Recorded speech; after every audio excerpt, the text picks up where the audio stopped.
یہ تو ان لوگوں کی کہانی ہے جنہوں نے بتوں کو پوجا اور ان کو وہ پروٹوکول دینے لگے، وہ تعظیم دینے لگے، وہ محبت دینے لگے جو اللہ کا حق ہے، جس نے پیدا کیا ہے۔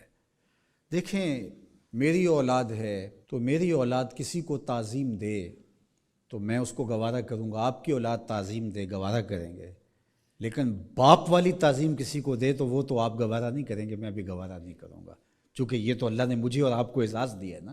میری اولاد میرے سے ضد کر کے بھی کھلونے مانگ لے، کوئی چیز مانگ لے تو میں ضد پوری کروں گا اور مجھے خوشی ہوگی، لیکن میری اولاد کسی اور سے مانگے تو میری غیرت جاگے گی کہ یہ تو میرا حق تھا کہ میری اولاد کو مجھ سے اپنی ضروریات کی تکمیل کے لیے سوال کرنا چاہیے تھا، اس نے کسی اور سے کیا تو میرا رب بھی گوارا نہیں کرتا کہ میرا بندہ ہو کسی اور کی دہلیز پہ جائے۔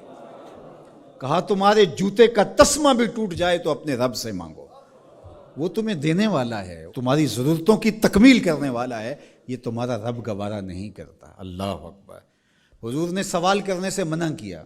حضرت ابوبکر صدیق رضی اللہ تعالی عنہ سواری پہ بیٹھے تو ہاتھ سے کوڑا گر گیا، تو آپ گھوڑا کھڑا کیا، نیچے اترے، کوڑا اٹھایا، پھر بیٹھے، تو کسی نے کہا کہ یہ آپ فرما دیتے، ہم پکڑ کے آپ کے ہاتھ میں دے دیتے۔ کہا حضور نے سوال کرنے سے منع کیا۔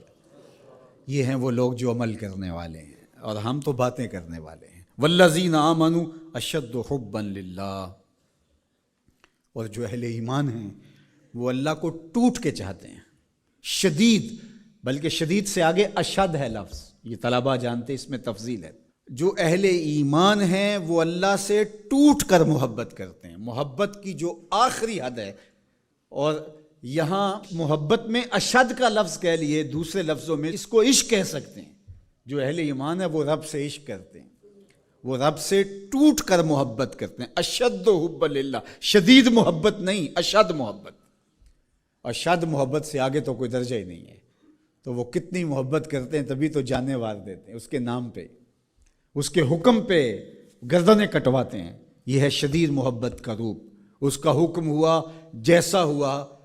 ذرا دیکھیے یہ کتنے لوگ ہیں، آپ کوئی شہر سے آیا ہے، کوئی دیہات سے آیا ہے، کوئی دوسرے شہر سے آیا ہے، کوئی گلیوں سے نکل کے آ گیا ہے، تو یہ کیوں بھاگے بھاگے آ رہے ہیں؟ آج کل تو کسی کے پاس 10 منٹ نہیں ہے تو آپ کہیں گے جمعہ ہے، رب کا بلاوا ہے، آگے۔ یہاں میں چاہوں تو 1 گھنٹہ گفتگو کروں، آدھا کروں، آپ بیٹھے رہیں گے، پھر چلے جائیں گے۔ ابھی گھر جا کے کمر سیدھی نہیں ہوگی تو پھر مسجد سے بلاوا آئے گا، آپ پھر بھاگے چلے آئیں گے۔ تو وہ مالک اس محبت کی لاج رکھنے والا ہے۔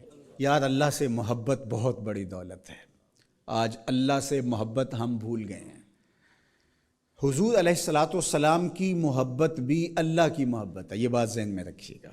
اس کا یہ مطلب نہیں ہے کہ کوئی شخص حضور کی محبت کی نفی کر دے اللہ کی محبت کا نام لے کر، جس طرح کہ ایک فکر ایسی بھی موجود ہے، لیکن دوسری جانب بھی کچھ ایسی صورتیں اتر گئی ہیں کہ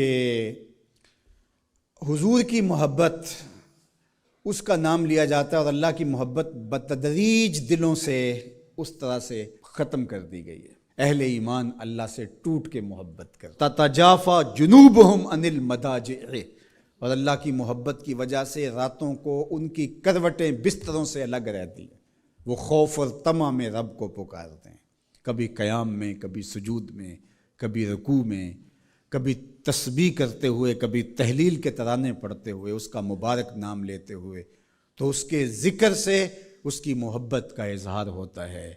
نماز پڑھو تو ڈوب کے پڑھو، سجدہ کرو تو ڈوب کے پڑھو، گویا تم اپنے مالک کی دہلیز پہ اپنا سر رکھ دیا ہے، اور پوری تندہی کے ساتھ اس کے حضور سجدہ ریزیاں کرو، چونکہ وہ ہمارا خالق ہے۔